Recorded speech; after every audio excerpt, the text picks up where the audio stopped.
আমার রান্নাঘর থেকে আজকে আমি একটা বিকেলের চা দিয়ে খাওয়ার জন্য মুখরোচক একটা খাবার করছি। দেখো, আমি 100 গ্রাম ছোটো দানা সাবু ভিজিয়ে নিয়েছি।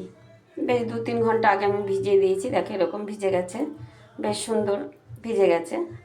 আর তার সাথে একটা আলু আমি সেদ্ধ করে নিয়েছি, আর কিছুটা বেসন নিয়েছি, আর 2টো লঙ্কা কুচিয়ে নিয়েছি। এবার আমি নুন দিয়ে নেব। তোমরা তোমাদের মতন ঝাল যেরকম ঝাল খাও সেইভাবে লঙ্কা নেবে। আমি বড় সাইজে 2টো কাঁচা লঙ্কা কুচিয়ে নিয়েছি। আমি একটু ভাজা মশলা দিয়ে দিয়েছি, নুন দিয়ে দিয়েছি স্বাদ অনুযায়ী। আলুটা, বেসন আর আমি একসাথে ভালো করে সুন্দর করে মেখে নেব। সাবু, বেসন সব আলু দিয়ে আমি খুব সুন্দর করে মেখে নিয়েছি।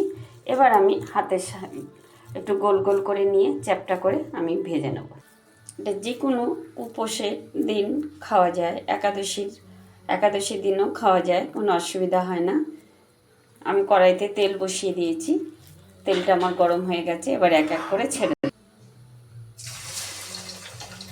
আমি এইভাবে সব এরকম করে সেট দিয়ে নিয়েছি। তোমরা তোমাদের মতন সেট দিয়ে নিও, তোমরা যেরকম সেট দিতে পছন্দ করো সেইভাবে সেট দিয়ে নিও। এপিঠটা আমার হয়ে গেছে।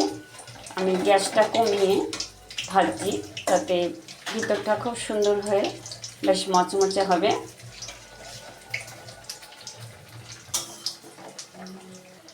কি সুন্দর দেখো, ফুলে ফুলে উঠেছে।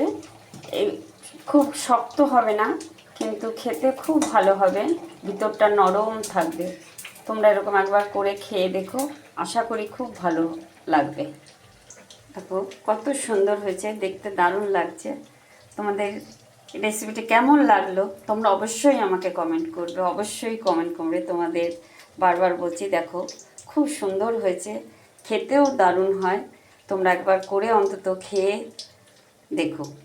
তোমাদের যদি ভালো লাগে আমার চ্যানেলটাকে সাবস্ক্রাইব করো, লাইক করো, শেয়ার করো। আজকে রাখছি, কালকে আবার অন্য কোনো রেসিপি নিয়ে আসবো। এটাতে সস টস কিচ্ছু লাগবে না, এমনিই খাবে।